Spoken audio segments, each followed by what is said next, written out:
My fiancé's family forced me to sign a prenup, calling me just a guest.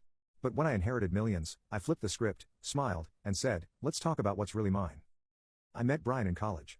He was one of those rich, charming guys who had everything handed to him, but still seemed like a good person.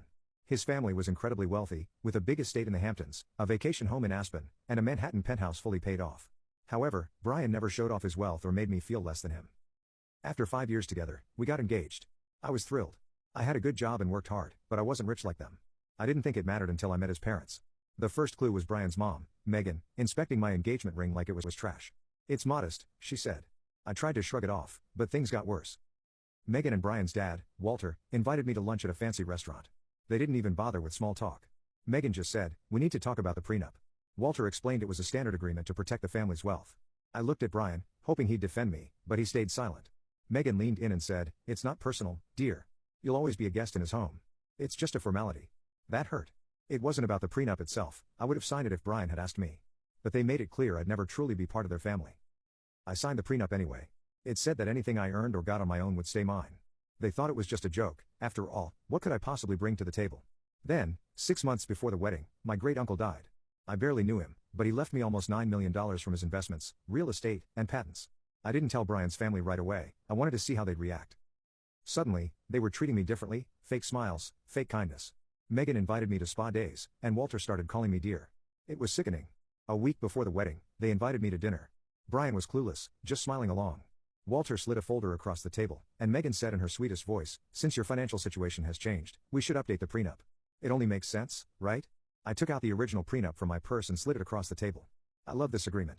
Let's keep it exactly as it is, I said. Megan's smile twitched. Sweetheart, that's not really it, she began. I cut her off. This agreement protects what's mine, just like it protects what's Brian's. It's fair, right? Walter tried to argue, but I interrupted him. You think I should take care of your family because you assumed Brian would take care of me? Megan's expression turned cold. That's not what we're saying, she said. I replied, and I'm saying no. Brian tried to calm things down. Babe, let's just. I stood up. I was willing to marry into a family that didn't want me. I was willing to sign your papers because I loved your son, but I will not be manipulated. You made this bed, now lie in it. I left them there, speechless. The wedding was tense, but I made it clear, the prenup stays, or there's no wedding. They were furious but had no choice.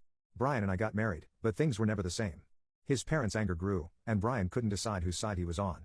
That was the beginning of the end. But my real revenge came later. We moved into a beautiful brownstone in Brooklyn that I bought myself. His parents hated it. They acted like the place was a dump. It's nice, Megan said, her lips so tight they were almost white. Walter crossed his arms and nodded stiffly. A bit small, he said. I almost laughed. This was a $3 million home, but to them, if it wasn't inherited or didn't have a fancy name like the Bradford Estate or Wexley Manor, it wasn't good enough. Brian just shrugged. I like it, he said. I wanted to believe him, but things started changing between us. It was small at first, Brian acting defensive when I talked about work or making comments about how hard it must be for me to handle my finances. Then it got worse, him asking to combine our accounts, even though the prenup kept our finances separate. The worst part was his parents showing up out of nowhere to pitch their new business idea. Megan sat across from me, tapping her fancy handbag. We were thinking about growing the family investments, she said in her fake sweet voice. Walter leaned in. Luxury condos, we've got some money ready, but with your resources, we could make it big. I took a sip of my coffee. I don't invest in real estate, I said. Megan laughed. Oh, honey, you wouldn't have to do anything. Just put in money, keep it in the family. Brian, sitting next to me, cleared his throat. It's actually a really good opportunity, he said. I looked at him, he wouldn't meet my eyes. That's when I realized Brian knew about this plan and let them go through with it. Megan noticed the look on my face and quickly added, you have to understand, dear, this is how families work. We support each other. I put my cup down slowly. You mean I help you? Walter's face tightened. We're offering you a chance to be part of something bigger, he said. I almost laughed. I leaned forward. I am part of something bigger, it's called not being used by greedy people. Brian's head snapped up. Come on, it's not like that, he said. Isn't it? I asked. You knew about this and didn't warn me. His jaw clenched. Because I knew you'd react like this, he said.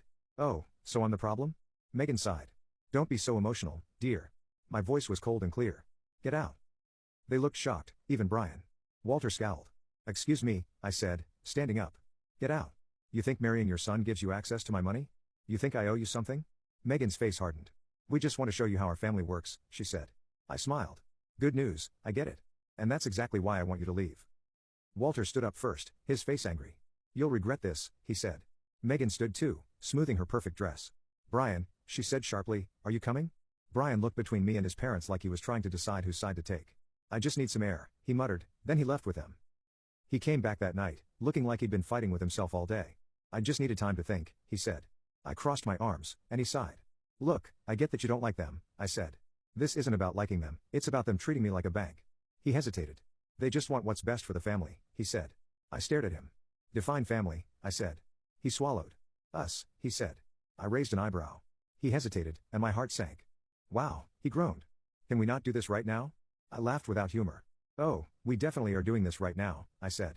He rubbed his forehead like I was the one causing problems. I don't know what you want from me, he said. Loyalty, I replied, stepping closer. Respect to not have to fight for my place in my own marriage, Brian sighed, and I waited for him to say something, anything, but he stayed quiet. And that's what I knew, no matter what, things would never be the same. You can click on share and more to see if there is a part 2.